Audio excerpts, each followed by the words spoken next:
and welcome back to a brand new episode of the 451 podcast with myself, Phil, and Cam.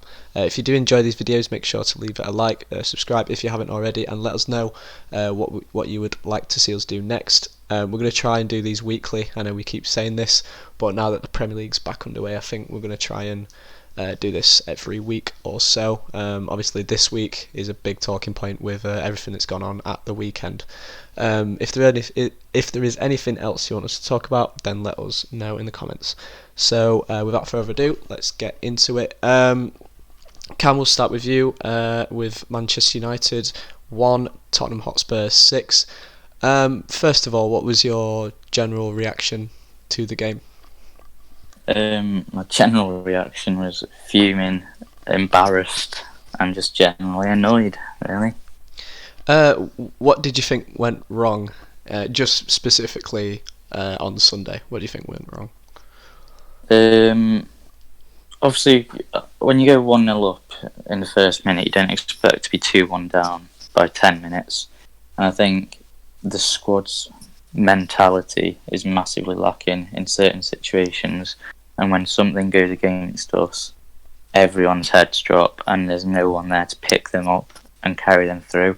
And I think every vital moment where you go, let's not concede, just stay solid for this 5-10 minutes, we conceded in that time.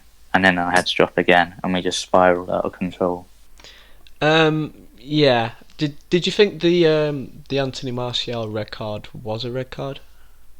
In my opinion, him and Lamela should have both got a yellow, but if Martial is getting a red, which I can understand because he shouldn't have reacted the way he did and a slap in the face or whatever, Lamela should have also got a red. I didn't really understand why Lamela didn't get anything.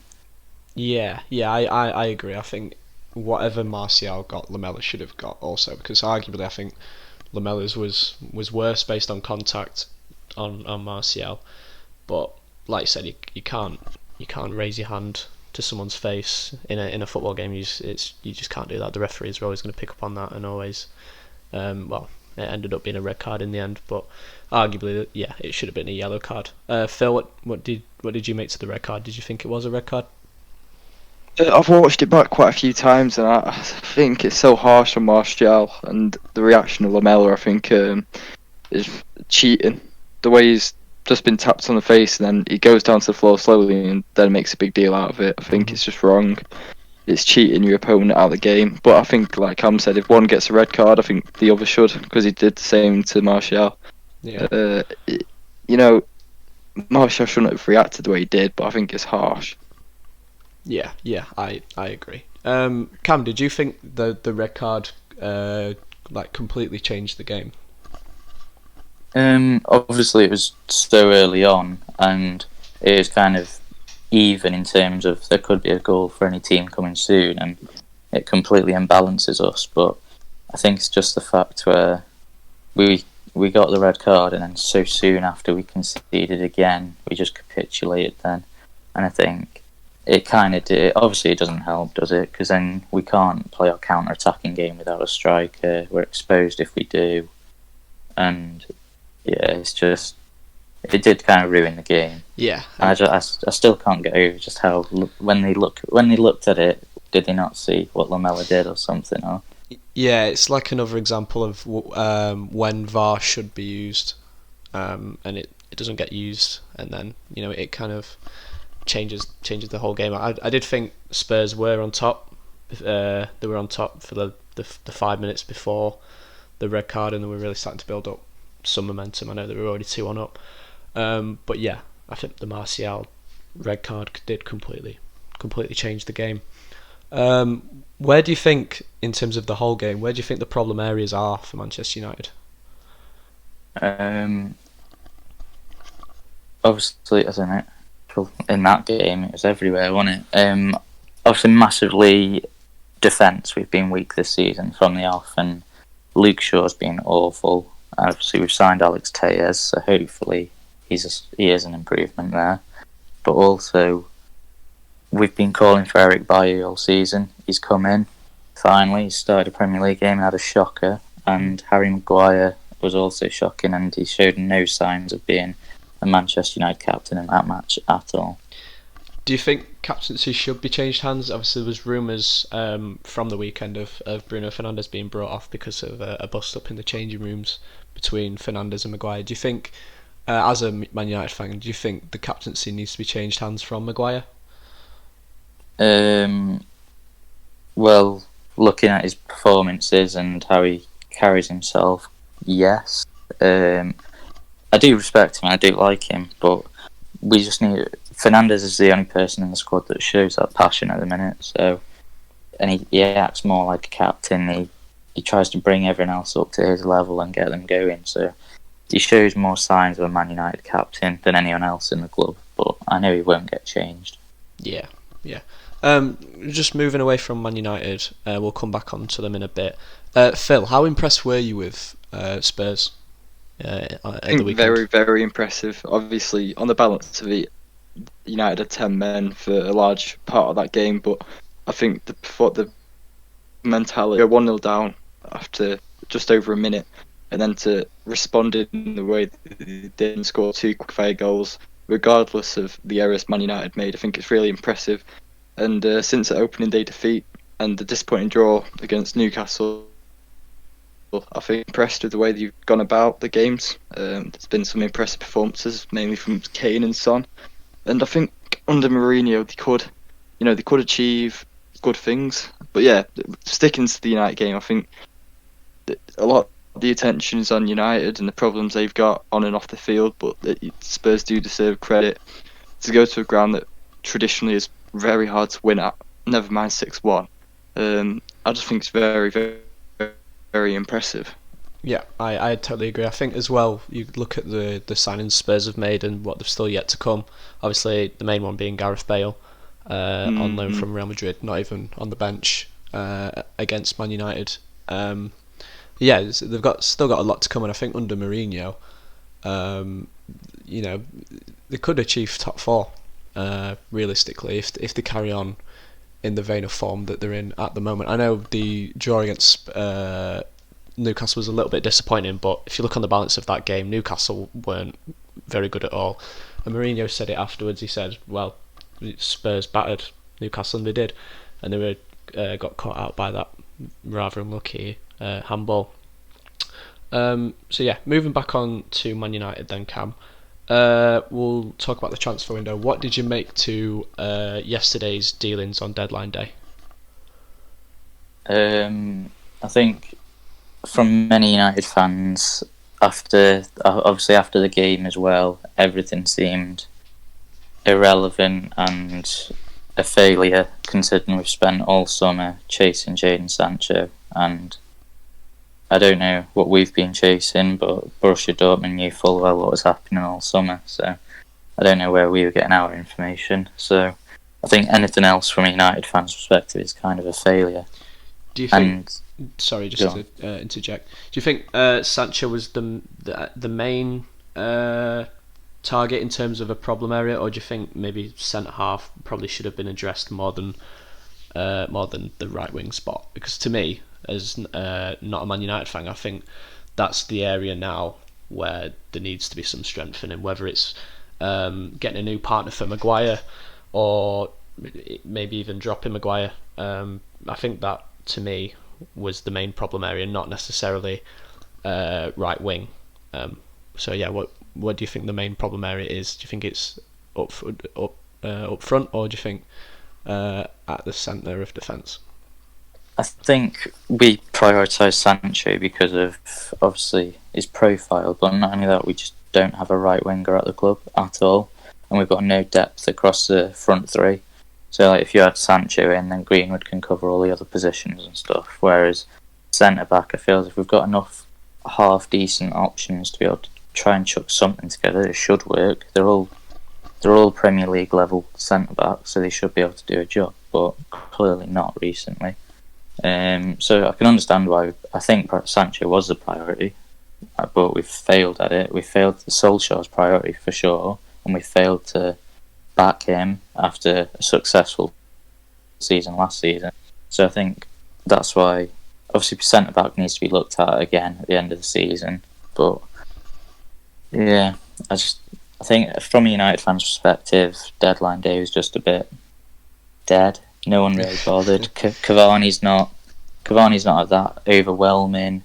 The Palestri lad, no one really knows of him. He's got good reviews from South America and Uruguay, but I don't think we're not going to see him much this season at all, as he's only 17, 18. And then obviously Amad Diallo Traore, he's going to be signing in January anyway, so although he does actually seem quite a good talent in signing. But I think if you're looking at them, we spent 35 to 40 million euros up front just on Amad Traore and Palestri, when we've been haggling over 20 million for Sancho all summer. Yeah, and I think that's what people didn't really understand. Yeah, well, Phil, I'll come back to you. The Cavani transfer, what do you make to it? Do you think he'll have an impact at Man United, or do you think it's a transfer that speaks a little bit of desperation? I'm going to go with the second thing you say. I think there's a hint of, more than a hint of desperation around that. A player that I think has seen better days, obviously in his prime at Napoli and good moments at PSG as well. But I think it's just a panic sign a 33-year-old on deadline day in a position that you've got a better player than him there already in Martial, in my opinion. Cam might disagree with that, but I think Cavani isn't the player that he used to be, and I think the name sounds big, but I think it won't really make much impact on the team. And to give someone like Cavani the number 7 shirt when all United fans all summer have been hoping that to say Sancho as a number 7, I think it's very disappointing and a very big anti-climax moment. It's just desperation, really. Yeah, I think if Man United weren't desperate to sign even a striker on deadline day, I think they'd have gone for Cavani 3 or 4 months ago. It's been well documented that he's been a free agent and wanted to move away from PSG for a while. I mean, he was linked with Atletico Madrid. He's linked with moves to America. I think if United really wanted Cavani, they'd have gone for him 3 or 4 months ago. That's just for me anyway. Yeah, Cam, what did you make to the signing? Obviously, he's a good signing, I think, in general for the squad. And obviously he improves our squad because our backup is Ighalo. But is that what we've signed him for? I'd agree with Phil. Martial's a better striker. And are we going to pay someone 200 odd grand a week to sit on the bench? Yeah, he might be a good mentor for the rest of the lads. And obviously Martial is now going to be out for the next 3 games, so we kind of need a good striker to fill in for him. So he's improved the squad, but it does shout desperation when we've got needs at right wing, centre back, left back, even CDM. We've got much more pressing needs rather than him. But I'll give him a fair shot. I don't know. And obviously everyone's comparing, will he be an Ibrahimovic or will he be a Falcao? Yeah. And I don't really know. So what would you rate, Cam, what would you rate United's transfer window out of 10? If it's purely on incomings, I'm saying 6, but overall I'm saying a 5, as we are awful at getting rid of Deadwood and negotiating transfers out as well. Phil, what about you? What would you give it? I think I'm going to go with a 5 out of 10 as well. I think, although they've made, is it 5 signings this summer? Yeah. I think it's 5, 4 yesterday, and then Van de Beek earlier on in the window. I think, there's a couple of good players there that potentially you've signed, but I think when you get 3rd spot in the league last season, get Champions League football, you'd expect more. And after the game on Sunday, I think it really highlighted the issues that they have at centre half and even left back. I know they've got Tejas in, and time will tell whether that'll be a successful buy. But yeah, I just think they haven't really brought well in the positions they needed to. And players like Van de Beek, was it really a necessary signing to make? Could they have invested that money somewhere else? I don't know. I think that it's just been a very, very weird window for Man United and the fans. I don't think there's been any structure to it. I think it's just been a panic, and they put money into players that they're hoping is going to make an impact. But to me, I don't know what their ambitions are for this season. I mean, this could come back to bite me, and they could have a very good season, but at the moment, that's looking unlikely. Okay, all right. Okay, looking at the bigger picture then, finally, just before we move on to Liverpool and Manchester City. Cam, what do you think the problems are long term for Manchester United? The board. Is it as simple as that? Yeah, by far. The owners, the board. The owners are awful. They don't have a clue how to run a football club, and they're more concerned about money. If you look at the history in terms of just since Fergie left, we qualify for the Champions League, we spend 50 to 70 million in the summer, and then we sack the manager. No, we don't qualify for the Champions League. We sack the manager, we get a new one in, we spend about 150, 200 million that summer. So every time we qualify for the Champions League, which is all they care about, they don't spend any money. We don't push on, we don't go for titles. Okay, alright. Phil, what about you? What do you think the bigger problems? Do you agree with Cam that it's the board? I think obviously Cam knows a lot more about the running of the club, but from what I've read and from what I can see, it is the board. If there was ambition there, and if there was better ran like other clubs in the Premier League, if you qualify for Champions League, you want them to kick on, and I don't feel like they've backed a manager. I mean, you could argue they have, because I think is it like 300 something million they spent since Ollie got put in charge, and that's a lot of money. But I don't think they backed him in the ways that they needed to. And as a club like United, you want to be competing with your rivals, Liverpool and Man City, who in recent years have gone well ahead of them. And I think they're just bleeding the club dry of what they're all about. And it's not the club that we all three of us grew up watching when there was a dominant force in England, and the decline is rapid, and I think the board are responsible for that. And in long term, as long as they're there, I can't see any signs of improvement. Yeah, I think it really does highlight the importance of having a director of football as well, someone who's there to manage the signings, to manage head up all the recruitment, all of the scouting, and without that, you've seen the panic buy with Cavani and not being able to get Sancho done, and leaving Telles till the last day, and maybe even perhaps, I think personally Donny van de Beek is a really good signing, but the lack of depth as well in the squad, other than that first 11, needed to be addressed as well. And I think if you have a director of football, someone like an Edwin van der Sar at Ajax, maybe in the future Van der Sar might move to Man United to be a director of football, but it really does highlight that importance, that there needs to be someone there that's overseeing everything football wise at the club, rather than Ed Woodward, someone who's involved in more of the commercial side of the club. So finally then, just the last little bit on Man United. Cam, where do you think Man United will finish this season?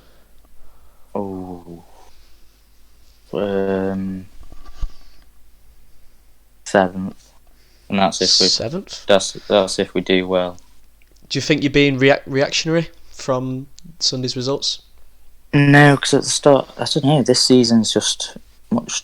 I think this is one of the toughest seasons, because you're adding Everton, you're still at Wolves, Leicester. All these are joining the top six, and the rest of the top six has improved. So it's like it's going to be difficult to get in above your Leicester, Wolves, Everton, and all them anyway. So not really sure. Phil, what about you? What do you think?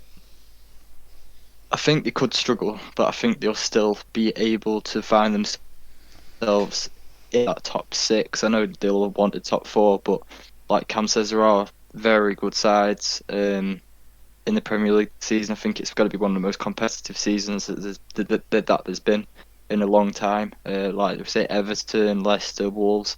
I think with them it's more the consistency. Can they carry it through the entire season? I'm not convinced they can. Time will tell.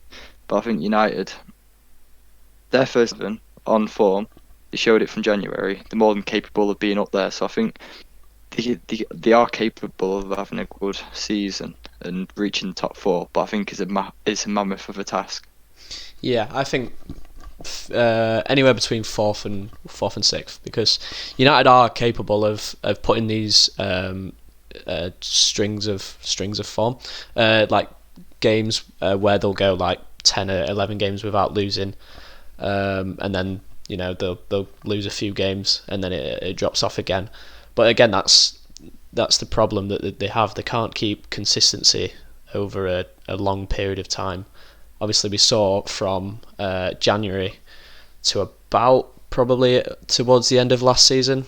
I think I remember it being the Southampton game where they drew 2-2, and that's when it started to really go back downhill to what it was like before last January. So yeah, I think anywhere between fourth and sixth, just because I don't think Leicester and Wolves can keep up that consistency. I think Everton might be able to. Obviously, we're only 4 games in. It's very hard to judge a team 4 games in.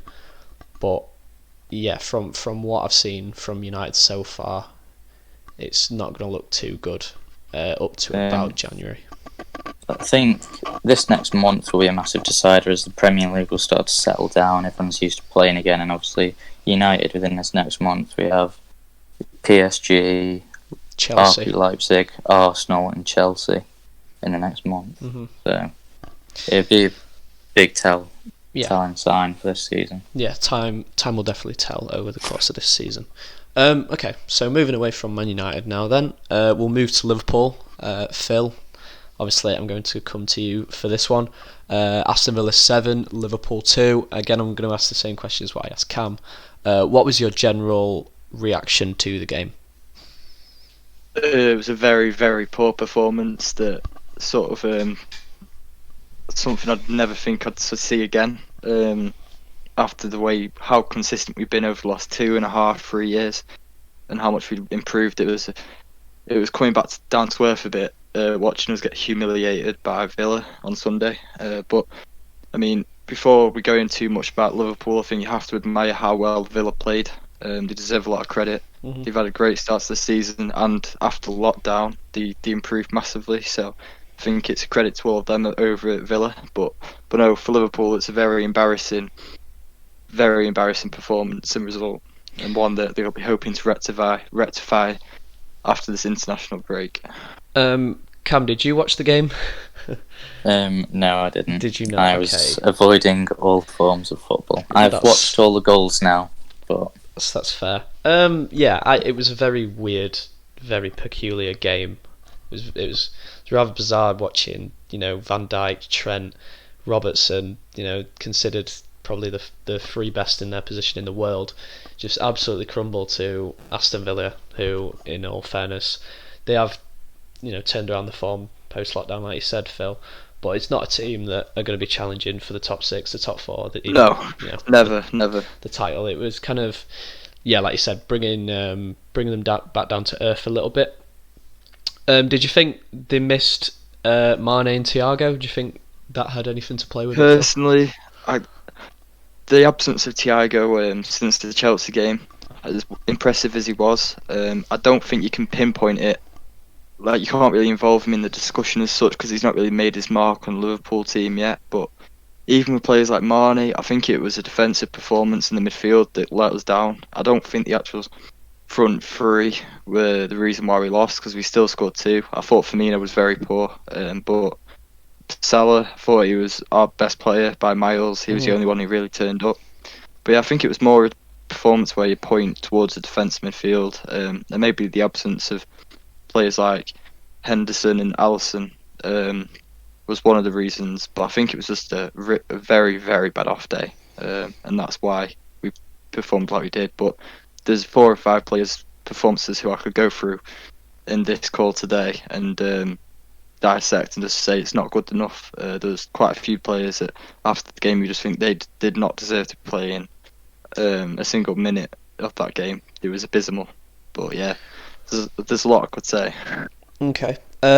Cam, do you think there is anything larger at play? Obviously, Villa scoring 7 past Liverpool, Leeds putting 3 past them at Anfield, 11 goals conceded in 4 league games. Do you think there's anything to be worried about as a Liverpool fan? Obviously, it's concerning that one game, but I think just this season, it's a bit of a weird season, and no, there's hardly any clean sheets any week for any team. But obviously, as the champions, don't expect to be conceding 7 to Aston Villa. But is it Klopp's playing slightly different tactics, and he's playing a higher line, and that was definitely at fault for many of the goals against Villa. And I just don't really understand why he changed the tactics so much. I know he does it when Joe Gomez is playing, but I don't really understand why when you're such a good team. Yeah, Jamie Carragher mentioned it on commentary about Liverpool trying to play an offside trap, like literally just before the halfway line. And obviously Villa are a very quick team up front. Ollie Watkins has got plenty of pace. We know what Grealish is capable of. And they've got very good players in midfield as well that can pick out those passes. So to me, it didn't really make any sense playing that offside trap in that game. I've seen them try to play it a couple of times as well. They played it against Leeds, and it didn't really work too much. I think they caught them offside a couple of times. Arsenal, it kind of did work a couple of times, but yeah, playing an offside trap, to me, playing it that high as well, doesn't really make any sense to me. Phil, what do you make to it? I think, like you both said, it's a very risky tactic of play, especially against teams that can penetrate in behind and hurt you, like Villa did and Leeds did to an extent. I know they didn't win, but they scored 3 past us. But I think each year when Klopp's been at Liverpool, there's been slight tactical changes that have evolved from each beginning of a season. So I think this is another way that he's implementing a new style of play, maybe to make us a different sort of team to play against, so they don't figure out how to beat us. But I think it's been showing up twice now this season against teams Leeds and Villa. I think maybe it's something they need to change their mind on and revert back to a system that we look a bit more solid in, because you don't want to be shipping too many goals. Yeah, in the Premier League. Definitely. I'm just remembering an incident in the Arsenal game as well, where Ceballos picked out Lacazette when Liverpool tried to play a really high, not a really high line, but an offside trap. Is it when Trent played him onside? Yeah, and Lacazette ended up fluffing his lines. But yeah, it's so risky playing. I know, obviously Liverpool like to press really high up the pitch, but there's a difference between pressing high up the pitch and the defensive line being high.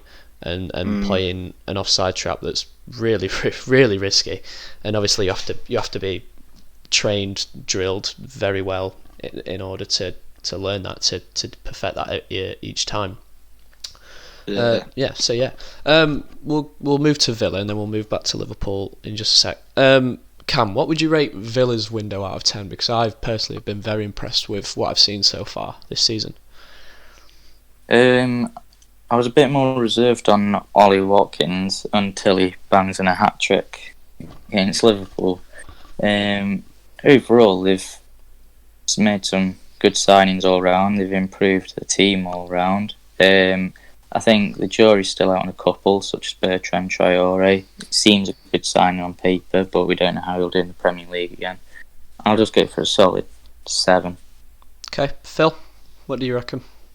I think the way they've gone about it this year is a lot better. I think they've signed 5 players, Watkins, Traore, Barkley being the 3 that I can think of off the top of my head. Mike Cash as well, right back from Forest.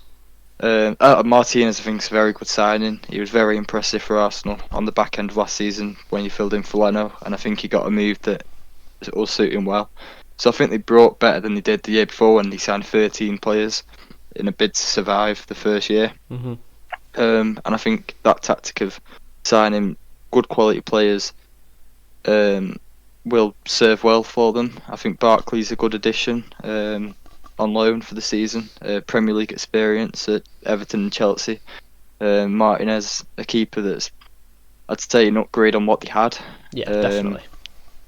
And then Matty Cash, from when I've seen him play in the Championship and now the Premier League, I've been impressed by him. So, they've signed good players, and it's just whether they can keep them fit and integrate all the players like Traore. Like Cam said, you don't know how he'll perform. On paper, it's a good signing, but again, the Premier League, you can sign players and they would don't always work out. But yeah, it's been a good window for them. I'd say 7, 8 out of 10. Yeah, I think I'd give it a 9. I think if they added one more attacking option, maybe another striker, it'd probably And there's be still time, yeah. it'd probably To the Championship. it'd probably be a 10. Yeah. Adding that to what they've already got at the club, they did have a lot of talented players playing last season. Obviously Jack Grealish is the standout star. John McGinn, of course, is a very good player. The back Douglas two, Luiz. yeah, the back two, Douglas Luiz, Mings and Konsa have come on leaps and bounds, especially Konsa since lockdown. That partnership at the back looks really good, and now having Emi Martinez behind him, someone who we've seen has been a very reliable goalkeeper at Arsenal when Leno got injured. Yeah, I think it's a really good group of players. It's a team that's capable, if they can keep the consistency, of finishing mid-table. Definitely. But yeah, I'd give it a 9 out of 10. It's a very solid window for Aston Villa, and I think they'll be fine. I think they will stay up, especially if they carry on in the vein of form that they are at the moment. So yeah, moving back to Liverpool.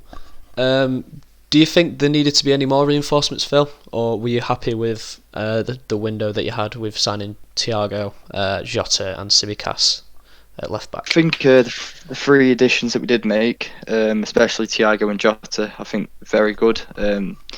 Adding cover at left back was another thing that a lot of Liverpool fans have been crying out for a couple of seasons now.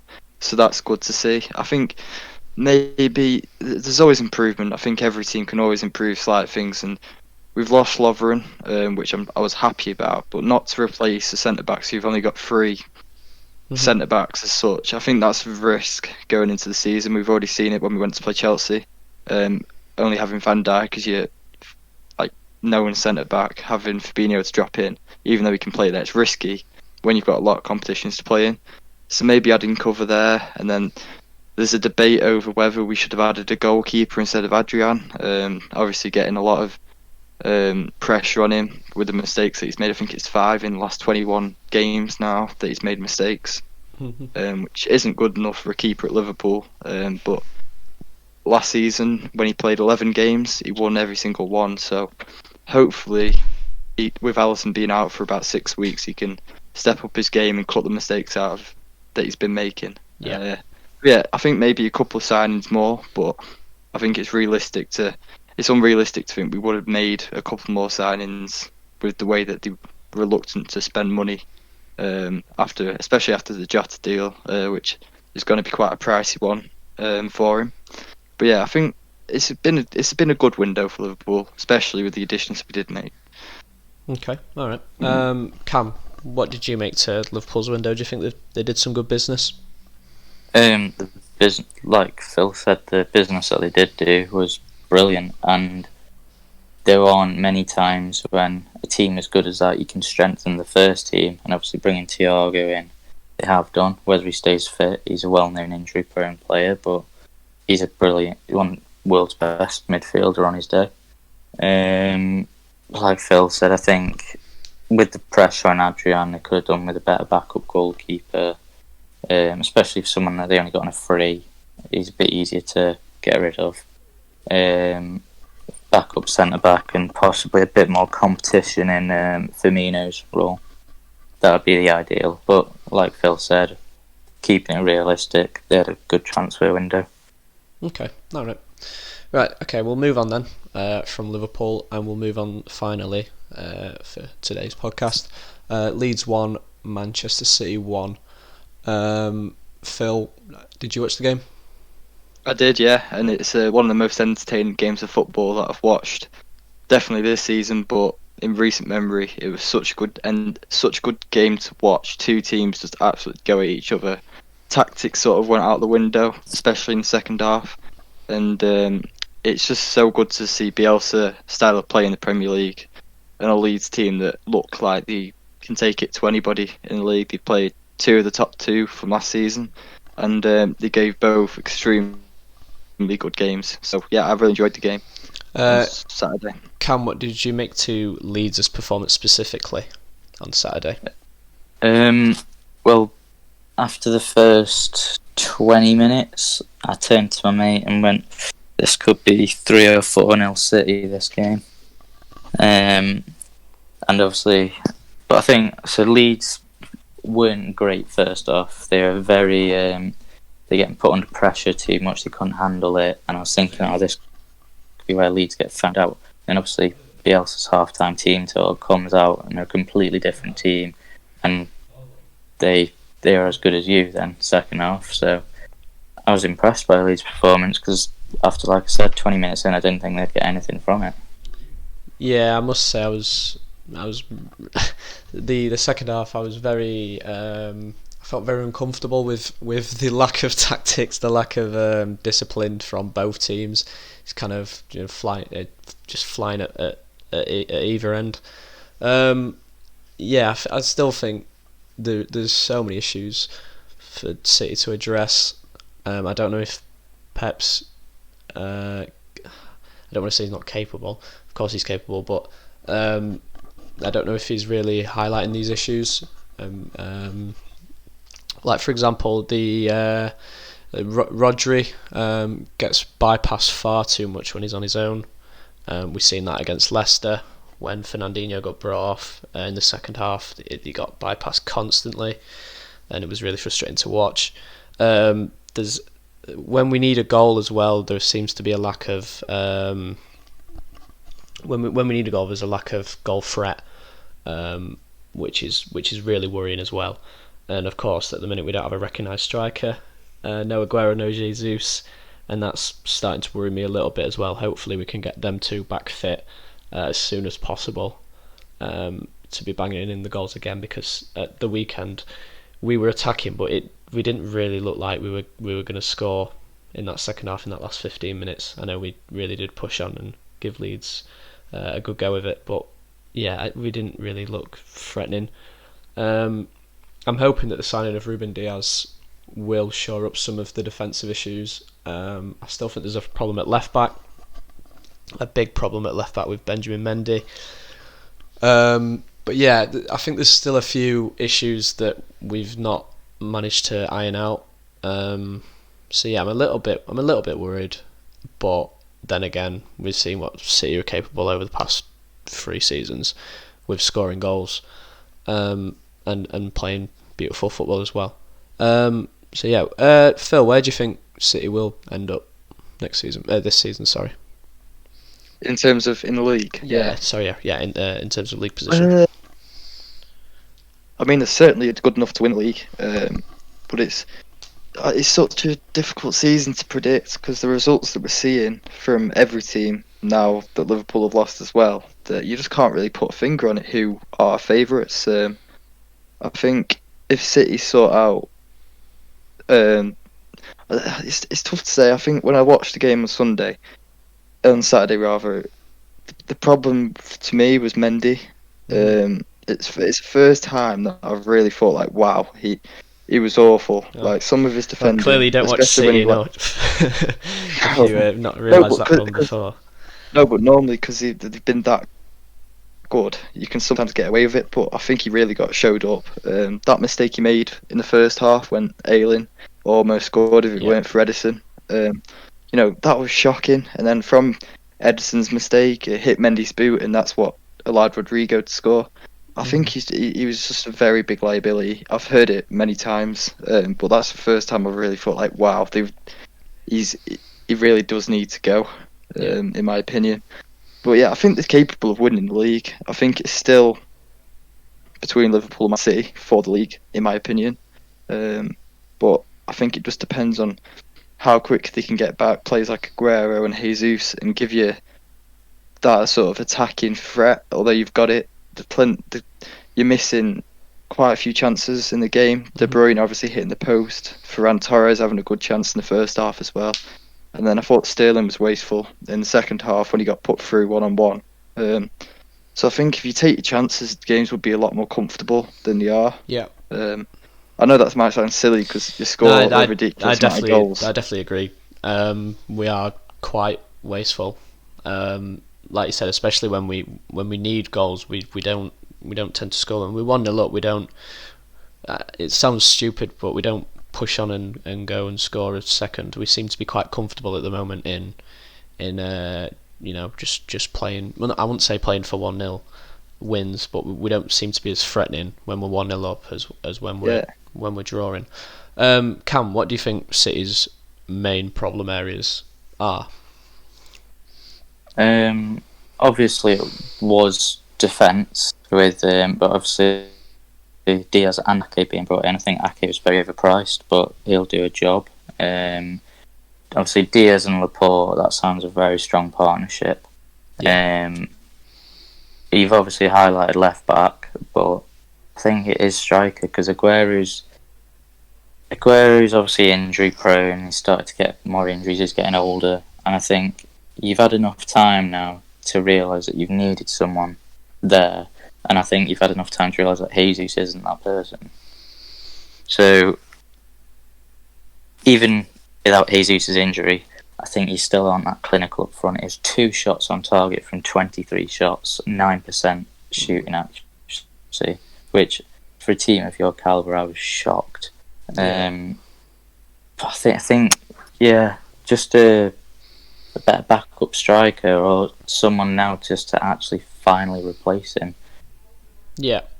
So someone like of the calibre of like Lautaro Martinez, I think that would be a perfect buy. I don't know whether we would go in for Martinez for Inter Milan. I imagine they'd want a lot of money.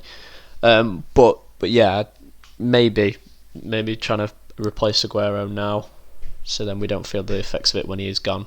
Kind of like Company. Yeah, like Company. We didn't replace his leadership. Arguably, we probably haven't still replaced his leadership. Although I think Ruben Diaz did have a very good debut, regardless of our slight defensive worries. Still, I think individually he did play really well. Ruben Diaz, he mopped up. He was strong. He was good in the air. I've got one question, Lucas, for you actually. Okay. Sorry to interrupt. No, sorry. From the 3 games this season, are you worried by the fact that you've been so dominant, particularly in the first halves against Wolves, Leicester, and Leeds to an extent, although they got back into it as the half went on? Do you think how come I know obviously you can't dominate every second of every game, but how come the drop off is quite a lot? Do you think it's a lack of pre-season? Or I think teams aren't scared anymore to play. Do you think the fear factor's gone? Yeah, I think it's gone a little bit, because we can see it as fans, as people watching on TV. As soon as you break the first line of the press and you get past Rodri, then it's you can create an overloading attack quite easily. And if you can get at Benjamin Mendy, obviously he's very reckless. You can get at that back two that recently been really slow and really off the pace. And if you catch them with a high line and knock the ball in behind, you can have some joy. We've seen that with Leicester the other day. Obviously they didn't score directly from putting the ball in over the top, but winning penalties, getting in those areas to score. There's a little bit of recklessness, a little bit of complacency as well, probably in defence as well. I think Kyle Walker against Leeds he was actually quite good, but against Leicester he was poor. Like we said, Benjamin Mendy's, I think the knee injuries of Benjamin Mendy have really hindered his. He's such a shadow of the player that he first was when he arrived. He's physical. All the assists he got at one point, and now his game's just gone. His physical ability is not what it was. He's still capable of going forwards. He's still a good crosser of the ball. He can still progress the ball from that left back spot. But we need someone who'll get up and down and will do it very well. I think he doesn't do the defensive part very well anymore. But yeah, I think that fear factor's gone. Yeah, I think. I guess it goes back to my point before. When you're 1-0 up and not extending your lead, maybe, especially this season, going a goal up in games and not extending it and killing the game off. I think that could be a reason why. I think staying in the game, dominant. Staying in the game in the first half, especially because that's traditionally when we used to bombard teams and try and score like 2 or 3 goals in the first half and then sit back a little bit comfortably in the second half. But yeah, if you can hold out for those, even 1 goal for the first half an hour, and then enact your game plan in terms of what I've just said, with breaking the line with quick forward passing and a lot of pace and a lot of movement, you can get at that back four definitely. So yeah, I think the fear factor's gone. Whether Guardiola can rejuvenate that this season, I imagine he will. But at the moment, it looks a little bit like dead on its feet in terms of the tactics. They're becoming a little bit predictable. And yeah, like I said, it's easy to break away and score, and that's really worrying for a team that's wanting to be challenging for the title. So yeah, we'll move away from Man City and finally just touch on Leeds. Cam, what have you made to Leeds at the start of the season, not just in terms of the Manchester City game, but the games against Fulham, Liverpool and Sheffield United? What have you made to it? Obviously been impressed by the start of the season. I wasn't sure how they'd get on, but I think this season suited them with the leaky defences and from all teams, and everyone can kind of go a bit more gung-ho and all-out attack. I think it's suited Leeds in this climate, and it's helped them settle in and get a couple of wins under their belt. I think they will be found out when everyone settles down a bit more, but obviously I massively doubted Patrick Bamford, and he scored 3 goals already. So I think they'll just be a mid-table team, but obviously I've been impressed by the start. I've been a bit surprised. I didn't think they'd be as good as they have been. Yeah, I it's a really peculiar style of football. It's kind of halfway in between Klopp and Guardiola when you think about it. The directness of players like Calvin Phillips, and the wingers, they get up, and so the fullbacks. And obviously they still like to play possession football. They like to control games by in possession. So yeah, I'd say it's somewhere in between Klopp and Guardiola. But yeah, like you said, the gung ho style where they just bomb everyone up and forward, and then try and get players into the box, into those areas where they can score goals, and it's worked. It worked against Liverpool, other than obviously the silly penalties that they gave away. It worked against Fulham. They blew them away, and it works against City as well. Yeah, I think, well, like you said, they made stupid mistakes against Liverpool, and I think that'll be a habit because they get found out in the transition quite easily. And I thought against Fulham, although it looked like they did blow them away and that Fulham are weak, Fulham very nearly got back into it just through purely counter-attacking on the transition. Because when Leeds attack, they go all out wide and leave massive gaps in the middle. So if you win it back, there's loads of space to hit Leeds on the counter. And I think that's why I think they'll get found out a bit more. Yeah, I think, Man City did that really well in the first 25 minutes, actually, where they pressed Calvin Phillips, De Bruyne pressed Calvin Phillips, and they won the ball in that last third, and then they were able to break from it, and City were really good at that in the first 25 minutes. But yeah, I think, you're right. I think they will get found out towards the end of the season, and obviously we've become accustomed to Bielsa burnout around January time as well, where the teams, because Bielsa demands so much of his sides, they tend to burn out in January towards March, and then they pick it back up again. So yeah, Phil, what have you made to it so far? Leeds. To Leeds. To Leeds. Sorry. I think they've been really impressive. I had a feeling they wouldn't. Some people dubbed them to get relegated. I don't know whether that was half of them joking and just not really believing that, but I thought they'd do well. I think they'll finish mid-table this season. I think some games he'll blow teams away, like you said, like when they went 4-1 up against Fulham.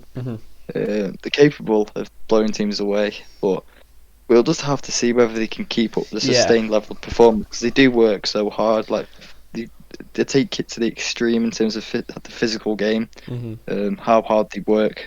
So, the squad they've got, whether they can keep it up in the Premier League is another thing to talk about in itself. But I think if you're judging it off how they've been so far, they've been one of the most impressive sides to come up from the Championship and then take it to, like I said earlier, the top 2 teams from last season. You've got to admire it, because not many teams do. And I think under Bielsa, I think he's a good enough manager to, find his way around all the opposition. You know how thorough he is with tactics. So I think that it'd be a very exciting season if you was a Leeds fan. Yes, definitely.